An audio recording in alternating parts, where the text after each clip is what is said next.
HorrorCast. We'll tear your soul apart. Hey, this is Dena. This is Tony. And welcome to this episode of the HorrorCast for September 2011, your podcast for all things horror-related. We're actually on a bit of a semi-break right now. We skipped August, mostly because I've been busy, plus you were without internet for a while. Yeah. And this episode is a little different because it's basically one long segment that spilled over from our first episode. It's not a bad segment at all. It turned out a little different than I expected, but, you know, we're not pushing crap on you or anything just because it's all we have time for or anything like that. It's just that the first episode would have run twice as long as I would have wanted, so we decided to hold on to this segment until we got to a point where we wouldn't have time to record a full one and use it instead. Yes, we had way too much fun with this past segment here. Yeah. It should be very interesting. Yeah. So just for some quick little updates on what we've been doing, anyone who watches my videos knows that I have a big Halloween episode of the Game Den that I put out every year, and we're approaching crunch time for that, so that's what I've been working on and am going to continue working on. I have it scheduled to start Friday, October 7th, and it's going to run until Friday, October 28th. Unless I finish it early, there may not be an October HorrorCast, so we'll see how that goes. So, Tony, are there any projects or anything you've been working on that you want to briefly update people on? Yeah, I got several things. Unfortunately, I am currently in the middle of doing my Saw retro thing. I am having to postpone that temporarily, simply because of the fact that there's a couple of other projects that I'm currently working on that they are like extremely time sensitive, so I have to do those first. So yeah, I know how that is. Yeah, I will say, well, basically one of them is a short horror film for a local film festival around here, and my other one is I'll just go ahead and say it, it's a review of Kick-Assia with cameos from damn near everybody that I associate with from the site, even people that weren't even in the damn thing. So I've got so far. Let's see. Big update on that though. I have officially gotten Brad, the cinema snob, to do a cameo. So that should be interesting. Cool. But looking back on it, okay. So far I've got Sean Faust, the epic fail guy, Guru Larry. That should be interesting. Let's see. I got Owen Citizen. I think that's about it. And I just uploaded a couple of interviews recently. Well, yeah, two. One with Apollo Z Hack, which was very interesting. He was very candid, very honest, but also very respectful. That's cool. That was cool. And also, I recently, and by recently I mean like a few hours ago, uploaded an interview with the beautiful and lovely Pushing Up Roses, and I try in vain not to hit on her, and I fail miserably. Oh, so I edited out most of it, but you know, I managed to cut out almost 10 minutes of my shameless flirting. Oh but God. You know, I make no apologies, but you know, I have to have some dignity left. So, but basically. And I will be putting the short film on Blip and maybe on the Tigwatig forum or my blog after the competition. And as soon as all that's done, I will get back to the Saw retro. I've got like 4 segments of the 9 segments shot. So all I can ask is everybody to just please bear with me. There you go. Yeah, I look forward to your Saw retrospective, which I think I've told you many times by now. Yeah, but this gives me more time to actually go and watch the first movie before I get spoiled on it. Because I am interested in the first movie. I'm not interested in the sequels, but I'm interested in the first one.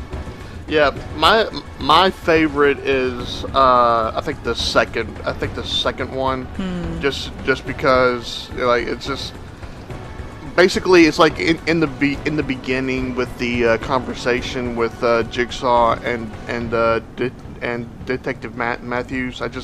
I love their interaction. It's just so awesome. But anyway. Cool.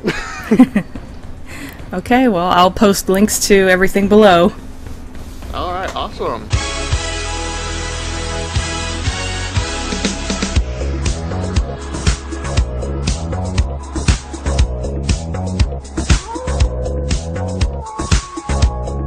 And Dena, you showed me a particular article in Cracked. All I have to say is, oh my god. Yeah, now, I don't go to crack.com on my own, really, but people post links a lot on Facebook, and I end up clicking on a lot of those, and most of the articles are very well written and make good points about whatever they're talking about, and a lot of times I find myself clicking on links to other articles on the site, and it's pretty addictive, so I don't want anyone to think I'm bashing crack.com or anything, but I did come across this one article that I so disagree with. I thought it'd be interesting to kind of give our own take on these ideas. The real world fears behind 8 popular movie monsters, and I'm going to put the link to this article underneath, so you'll be able to check it out later. Starting from the top. Number 8, the monster, zombies. What you're really scared of, people. Bullshit! According to the article, it's, in earlier movies it was kind of a fear of disease, except that there are like hordes and hordes of them, and according to this person, it's more of a fear of overpopulation in these more recent movies.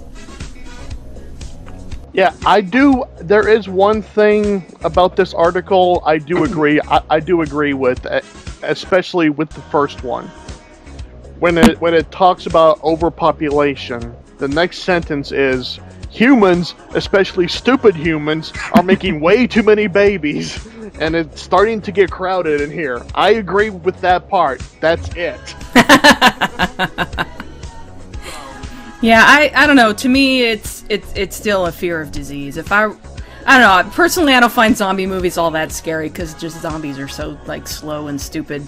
But and plus, you know, I'm not afraid of if I walk into a crowd of people if they're going to eat my brain. Yeah, you know? I know. It's just like no. I'm not afraid of. Well, I am afraid of disease, but that's for a whole nother topic. But I mean, yeah, I mean, disease. I could kind of see that. That possibly. Yeah, to me, it's more a fear of disease because I'm not really afraid of a crowd of people, but I am afraid of a crowd of people who have this, you know, with people who look like they have leprosy or something. Yeah. Okay. Let's see. Number 7, the monster Pennywise the Clown. Now, for those of you that don't know, this is of course in reference to Stephen King's It, which is the book and movie that got my sister, who is 32 years old, afraid of clowns. Little does she know, I used to be a professional clown. I did not know that. Yes, and we do not talk about it. So, but anyway, Pennywise the Clown. What you're really afraid of? Perverts. No. No. So you're saying you're not a pervert? No, I'm not saying that. I'm just saying. No, I will fully admit to being a pervert. I'm just saying.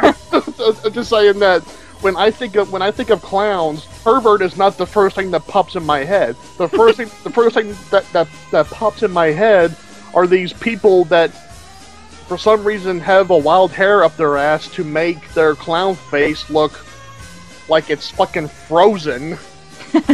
In this demented form. And, yeah, so it has nothing to do with whether or not I am a pervert, and I am, but it has to do with the fact of At least you're honest. Yes. Well, I mean, it's going to come out anyway, so why bother? You're an honest pervert. Yes, I'm an honest pervert. But, it has to do with the fact that, you know, when you're like 6 or 7 years old, and you see somebody in, like, full clown makeup, as a kid, you don't look at a clown in makeup, and if you're scared, you don't think pervert. No, you think fucking scary clown. That it's not that difficult. There was one bit of the article that I thought this was really funny because I used to not really understand a fear of clowns. Clowns were never scary to me. Yeah. And there's one bit that I thought was funny because I could kind of relate to it. I know what you're thinking. Duh, Pennywise is scary because clowns are scary. Really? You're scared of clowns? The guys that ride tiny bicycles and can't figure out the difference between water and confetti? The folks with the crazy hair and the inability to correctly size their shoes? Bullshit! That was pretty funny. Well, one thing that I think the article kind of pointed out is, you know, maybe clowns is sort of a fear of, like, they come across as so artificially friendly that maybe they're trying to lure you into danger. Yeah. Or something. So I guess keeping that in mind, I do kind of understand a fear of clowns now. But one thing I don't agree with is Stephen King made clowns scary, and he did it by turning one into a child molester. Now, I'm a Stephen King fan, but, you know, I want to give him credit for something I don't think he did. I mean, John Wayne Gacy predated... That's what I was gonna say! John Wayne Gacy predated Pennywise by about 8 years. Exactly. For anyone who doesn't know, John Wayne Gacy was a serial killer who would... Basically, his victims were, like, teenagers and young men, and he would, you know, rape and torture and kill them. And on the side... But he wasn't gay. according to him, he was not gay. Well, anyway, apparently he was a clown he worked as a clown on the side, and I think a lot of people kind of put those two things together in their heads. They think he, like, dressed up as a clown and lured children, and that really wasn't how it was. But I kind of wonder. I mean, I don't know how many people really know who John Wayne Gacy is anymore, but I kind of wonder if that kind of fed, you know, people's fear of clowns. Yeah. And before we get any hate mail, I just want to say that I have nothing against gay people. It was just a fact of I saw the movie. He kept having this profound hatred for gay people. So that was that whole thing. Yeah. Have you ever seen Gacy? No, I haven't. I'm a little. It is actually very well. It's very fucked up, but it's also very, very interesting. Yeah, it's kind of interesting looking. I mean, morbidly interesting looking into the mind of a serial killer. I did read the Wikipedia article on him. That's the only way I know anything about it. But apparently to this day, I think he's still alive, right? And I think to this day he still claims he's innocent. Yeah, yeah. Despite the fact that they found, you know, a whole bunch of corpses in his attic, it's like, how'd those get there? And he was always working in his basement. Later, they found out it was because there were dead bodies in his basement, and he was trying to keep the smell down. He would be in his, well, according to the movie anyway, he would be in his basement for all hours of the night, like cementing over the foundation, re-cementing over the foundation. It's just like, wow. It's just like, dude, I mean, give it a rest. I mean, come on. But anyway, let's move on to number 6. Yeah, that's enough about Gacy. I agree. The monster, Chucky. What you're really scared of, babies. Oh, God. I think they've confused Child's Play with Rosemary's Baby. Exactly. Okay, where to begin on this one? Okay, you have a doll that is possessed by a serial killer who is possessed by the doll through a seemingly satanic spell or whatever. What part of that reminds you of babies? That's my thought. I mean, because I don't know about you, Dena, but as soon as I hear satanic serial killer, I think babies. You know, I mean, come on. How can you not make that connection? Yeah, well, even forgetting the movie's plot, you know, for a minute, I mean, you know, people do think dolls are creepy. It's got nothing to do with, at least, you know, in my opinion, whatever. People just think dolls are creepy because, you know, Uncanny Valley. I have never seen that. Uncanny Valley is actually a term, Oh, sorry. I thought it was a movie. Alright. It does sound like a movie title. Yeah, it does. But, like, if you look it up on Wikipedia, they show a graph, and what Uncanny Valley is, it's like, on one end you have, like, a cartoon character that doesn't look human at all, and therefore it's not considered creepy or anything. On the other end you have, like, a person. Somewhere in the middle is what's called the Uncanny Valley, where it just dips down, and, like, you know, things like, things that are kind of human, like, a little too humanoid to look fake, but not quite realistic enough that we think it's real, and it's like, there's a psychological issue with that, where it just, like, it makes us kind of uneasy. And it's like, basically, things like dolls and CG characters and stuff like that tend to fall into Uncanny Valley. Now, CG characters I can understand because there are some horrible CG artists out there. So, yeah. Have you ever seen the Mario in real life picture? Oh God, that's freaky. Yeah, can you? Yeah, I'm sorry. That scared the bejesus out of me. That was just, no. It was just like totally unnecessary. Oh, and the Homer Simpson one. Oh my God, his eyes were like on the outside of his face, which that's how it is in the cartoon. But still, it's just. Yeah, those are freaky as hell. Yeah. Anywho, let's move to number 5. I like how this one's worded. The monster, the Grudge, because you know there were totally monsters called the Grudge in that movie. Oh, I know it. Yeah. I think they mean the ghosts from the Grudge. Yeah. Number 5, the monster, the Grudge. This one I have a really big problem with. What you're really scared of. Foreigners.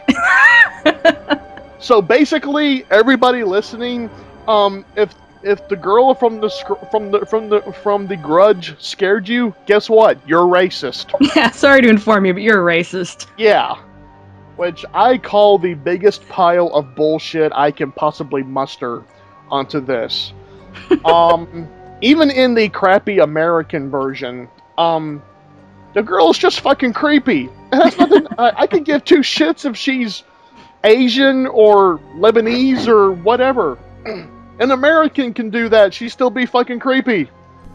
Yeah, in my opinion, they come across as a little racist with how they explain that. They're like, you know, oh, stringy black hair and funny sounds come out when they talk. That's Japanese people. Yeah, and it's like, okay. This entire second paragraph just kind of gives me kind of a what the fuck thing. Okay, here's what it says. The girl from the Grudge acts and sounds totally opposite from the way normal humans do. She floats on ceilings and occasionally lives underwater. You can't understand a thing she says. And this is the thing that made me just go, huh? Okay, you can't understand a thing she says. And you can probably guess which way her vagina goes. What the fuck does that supposed to mean? I forgot about that part. The fuck does that have to do with anything? Oh my God! Yeah, that was kind of the furthest thing from my mind when watching that movie. Yeah, I do not watch these movies and thinking, I wonder if her snatch is an innie or an outie. No! And I don't mean to be crude, but I mean, it's just, oh my God! It's like, somebody had to be high writing this article. Again, no offense to the people it cracked, but whoever wrote this article needs to be in rehab. My God! Yeah, well, I mean, first of all, The Grudge is a remake of a Japanese film. Duh. I kind of think the Japanese film wasn't, you know... And as with most American-made remakes, the Japanese film is the superior one. Well, I haven't seen the Japanese one. I rather like the American one, but... Well, I know for a fact that the Japanese version of The Ringu, so much better than The Ring. Because it actually explains stuff. We're going off topic, but oh well. Yeah, okay. It's been my experience that when it comes to The Ring, people tend to like whichever one they saw first, because I know a couple of people who saw the American version first, and they prefer that one. So I have not seen the Japanese version. I want to see it at some point, but I really like The Ring. I'm sorry. I actually have friends that will not see it just because it's subtitled. It's just like, dude, get over it. It's a fucking great movie. It's like, yeah, but I don't want to read. It's like, oh my god, I will hit you. Like, okay. Nah, I just haven't gotten around to seeing it yet. That's all. I'm not crazy about subtitles, but I won't. You know, if I think something's going to be a good movie, I won't pass it up just because it's subtitled. Oh yeah. Granted, I have not seen the original, but from what I've seen of it, it looks like the ghosts have remained mostly unchanged. The American remake did have Americans living in Japan, and there's that feeling of being in a foreign place where everything's unfamiliar and kind of scary. But that's not really what the movie is about. It's just kind of a side thing to add to the humor. It really doesn't have that much to do with the ghosts. Yeah, the one thing I did like about the American remake of The Ring was the fact that they got the original director of the Japanese one to at least do the first one. The Grudge, you mean? Or... Yeah, The Grudge. Sorry, The Grudge. Right. Grudge. Yeah, sorry. I'm getting my Japanese movies mixed up. Oh, I must be racist. You just think all Japanese movies are alike, you big racist. I know. Anyway, no, I think to me at least, what makes ghosts scary is they're unstoppable. You know, they're most of the time they're non-corporeal. You can't touch them, but somehow they can hurt you, usually in some way. What scared me, I mean, I know I'm in the minority. The Grudge scared the crap out of me, though, the American one. And I think what creeped me out about it so much is that the ghosts are just so, like, in your face, and they, you know, they just, like, crawl right up to people, and I don't know. Just the whole... I loved Catboy. He was awesome. Yeah. all of a sudden you see this really pale, obviously dipped in talcum powder Asian boy, and then he starts to screech like a cat in heat. And that was just fantastic. That was just the best thing ever in that movie. Well, I will admit that, you know, on a second viewing, the movie isn't as scary to me, but I can kind of laugh at it after the first viewing. The first viewing, I don't know, I saw it in the theater, which I don't really get to see very many horror movies in the theater, so, I don't know, it scared the shit out of me in the theater, I don't know. But anyway. Number 4, the monster, vampires, and there's, I'm not even gonna quote it, it's just this throwaway, you know, let's bitch about Twilight some more, but to be fair, the article was posted in 2008, which is when the Twilight movie first came out, so Twilight hate wasn't so played out then.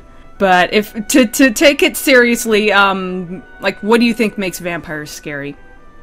I think it has to do with a combination of the fact that the whole having to feed off of other living people kind of makes it kind of creepy, and plus, at least in my opinion, I think the fact of living forever to me is a very scary thought. It's just See that? Yeah, I mean, I don't really know if I'd want to live forever. I mean, I'd at least want to get in better shape first. But just the idea of living forever, you know, watching all the people you befriend die and wither away and everything. I mean, that would have to take a huge toll on your psyche and everything. I mean, yeah. it would just kind of. I mean, I know, speaking for myself, I think it would kind of just make me a very jaded person. Yeah, well, people make fun of, people complain about angsty vampires, but I actually think that's a good take on it. You know, having it from the reluctant vampire's point of view kind of makes you look at it a little differently. I think more traditionally, vampires have kind of been a metaphor for STDs. There are legends of, you know, this guy goes and has a one-night stand with a woman, and then when he wakes up the next morning, she looks like a mummy, and, you know, and I don't know that it's necessarily like she's meant to be a vampire so much, but I think that sort of got mixed into the vampire lore, and it's just sort of a, you know, sort of a warning to, you know, not have sex with strangers. Yeah, and even in the Blade movies, which I actually absolutely love, by the way. Don't think I've seen those. Oh my god! I haven't seen all of them, or I haven't seen all of the first one. I know that in the second one, they actually say that, well, in their version of vampire lore, that vampirism is actually a virus. That's interesting. That it actually creates new organs in the body and everything that are strictly like blood dependent and everything. So it's like a scientific explanation for vampires. Yeah, kind of. That's pretty cool. Yeah, which I have never seen that before. I have never seen them try to logistically explain, why it is that vampires crave blood and that whole thing. So it was still it was kind of far-fetched, but still, at least somebody took the time to try to explain it. Yeah, it's interesting. Number 3, the monster Leatherface. That's a very specific one. Okay. What you're really scared of? Old-timey executioners and your guilty conscience. Yeah, and to be fair, I think this could apply to other faceless killers like Michael Myers and Jason. Yeah. But I actually think this one, they might have a point here. Pyramid Head. There you go. Fuck Pyramid Head. Before he fucks you. Anyway. But this one I am not 100% against, just because this actually kind of in a way does make sense. Mm-hmm. At least in like the trend of the recent horror movies, like especially going all the way back from like the 70s. Yeah, at the very at the very least, it's like, if you have premarital sex, if you drink, if you do drugs, you will die. So if you flash a boob for half a second, you're dead. Because apparently those are the rules according to Scream. Yeah, and apparently it's just Leatherface, though, I don't really think is a good example of this type of monster, though, because I don't think he really falls into that category simply because he's not doing this. Leatherface does not do what he at least in the first Texas Chainsaw Massacre. Leatherface does not do what he does of his own volition. It doesn't seem like he has people around him that kind of egg him on to do these. Whereas, you have people like Michael Myers and Jason and even Freddy to an extent.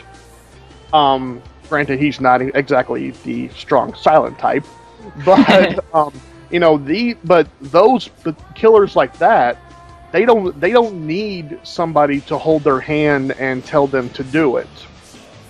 Well, except for Jason and Freddy versus Jason, but I'm not going to get into that.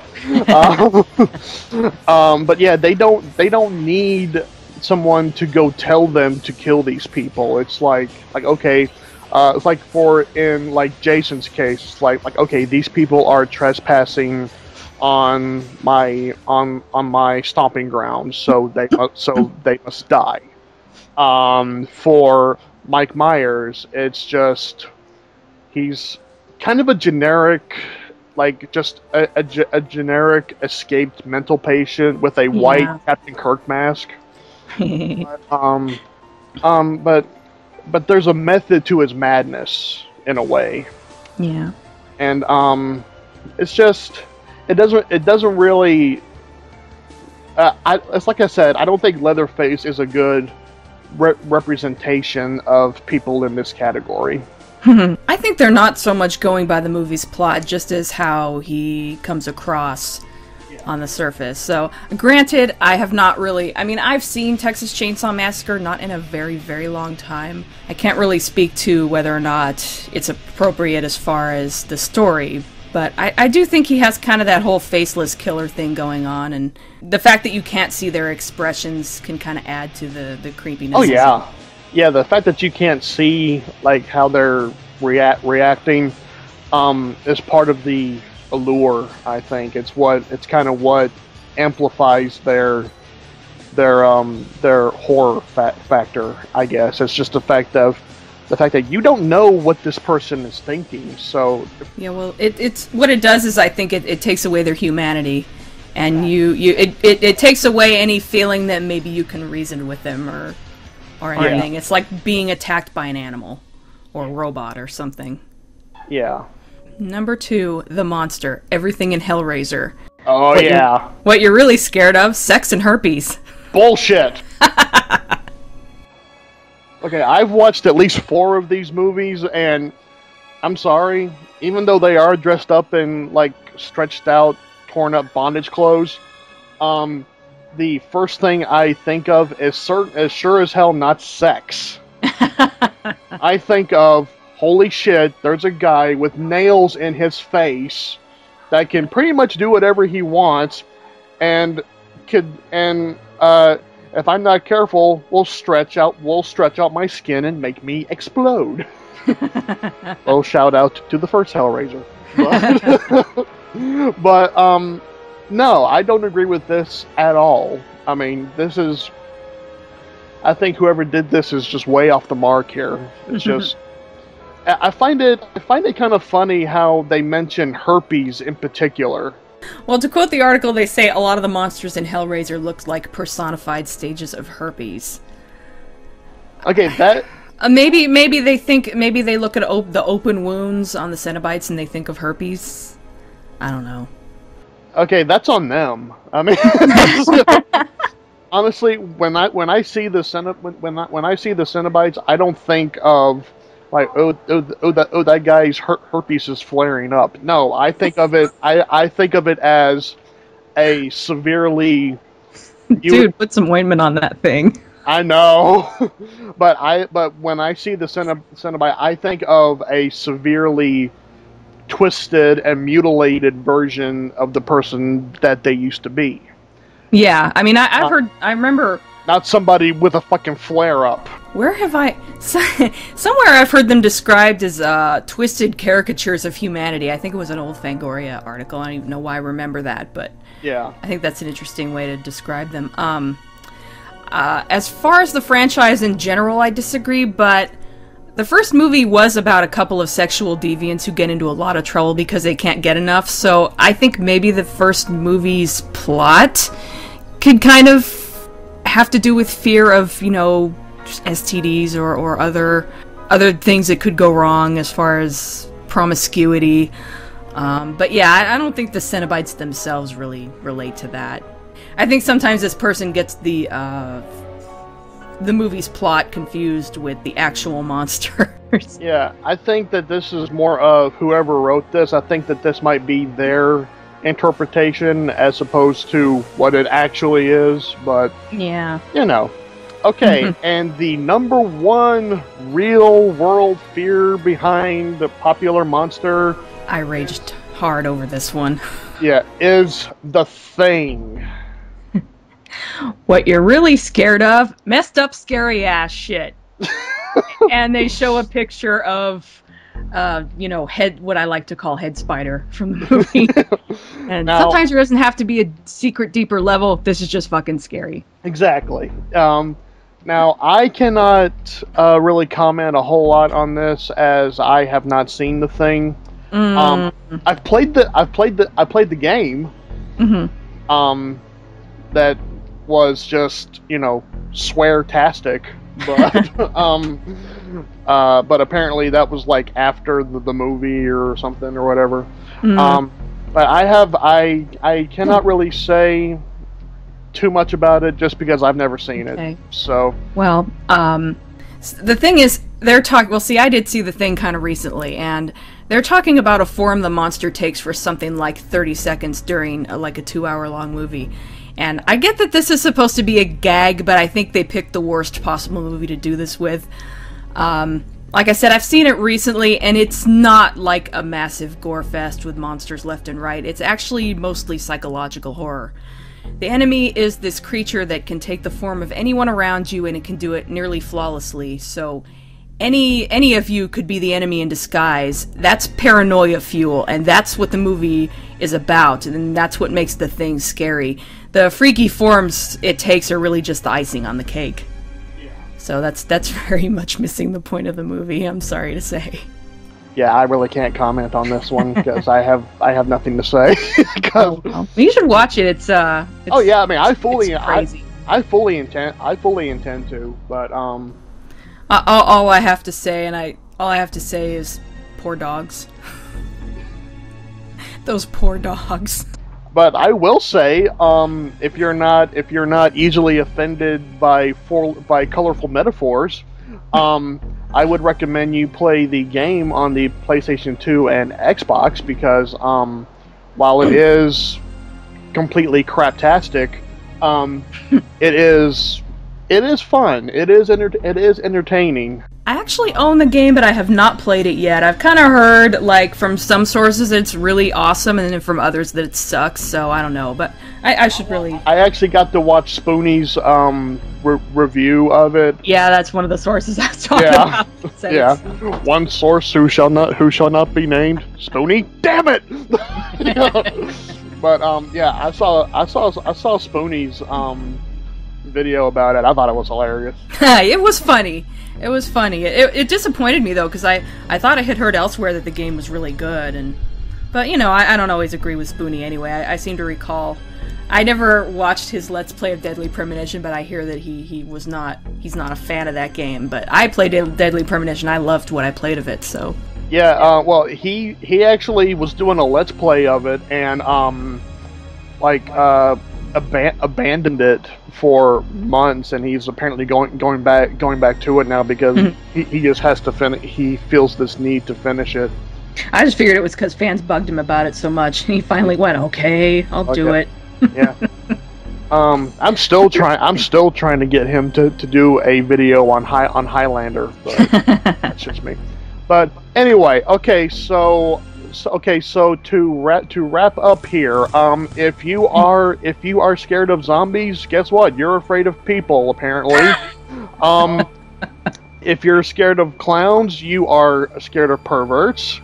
If Chucky gives you the creeps, you hate babies.